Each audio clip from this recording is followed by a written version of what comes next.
So what if two of the biggest brains in history, Nikola Tesla and Albert Einstein, didn't just leave us blueprints for technology, but a map for understanding the greatest mystery of all, death?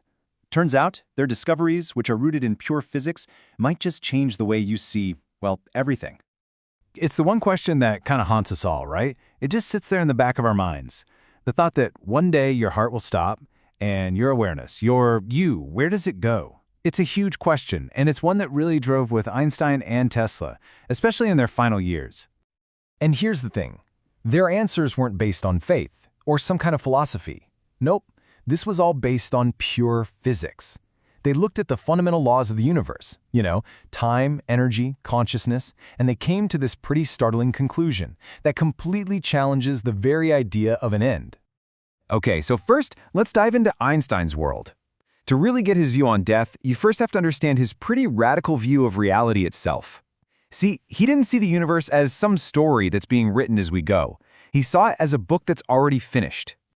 Einstein's theory completely shatters our whole idea of time. It's called the block universe. And in this model, time isn't a river flowing forward, it's more like a frozen landscape. Your birth, this very second, and your death, they all exist at the same time, permanently.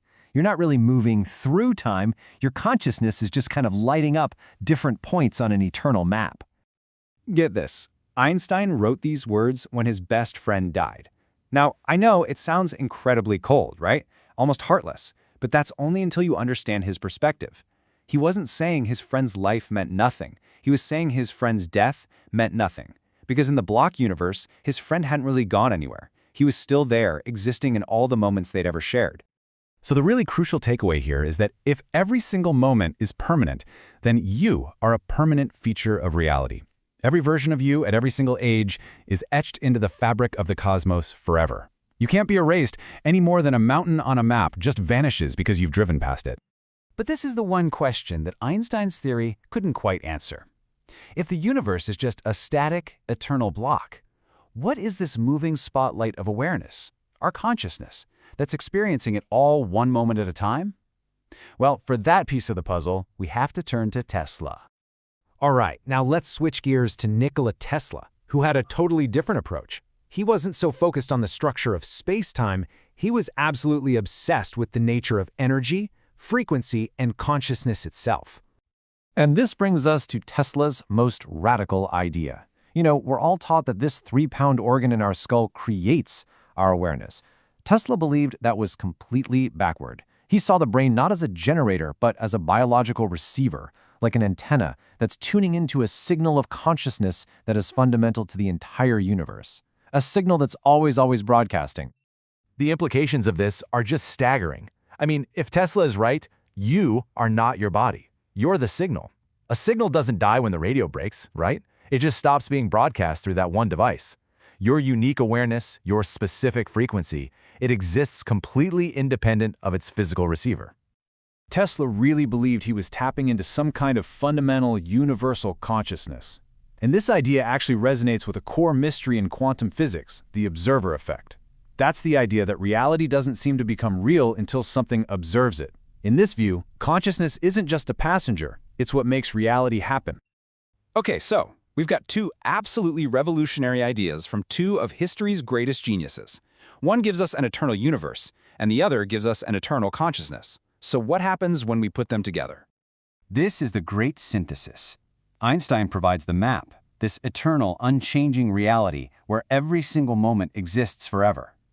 And then Tesla comes along and provides the traveler, an eternal frequency of consciousness, a signal, the eternal you, that tunes into and experiences that map.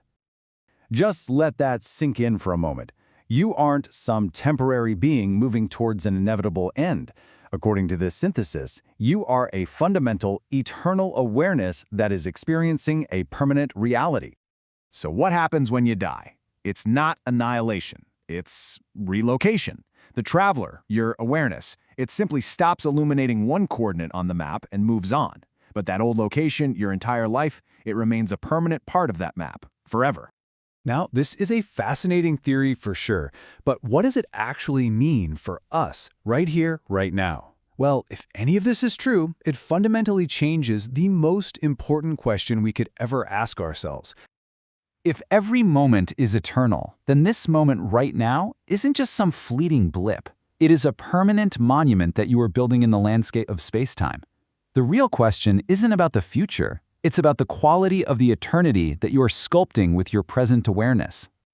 So, how do we live this? Well, you can think of it as a simple three-step process. First, you have to acknowledge the weight of Einstein's eternal moment, that this very instant is permanent. Second, you consciously choose the frequency Tesla talked about, the internal state you want this eternal moment to be made of. And third, you embody it. You act from that choice, knowing that you are carving it into eternal stone. And this brings us to the final takeaway. You know, we have this phrase, killing time, as if time is something disposable. But if Einstein and Tesla are right, you can't kill time. You can only fill it. In every single moment, you are sculpting your own permanent eternity. So I'll just leave you with this question.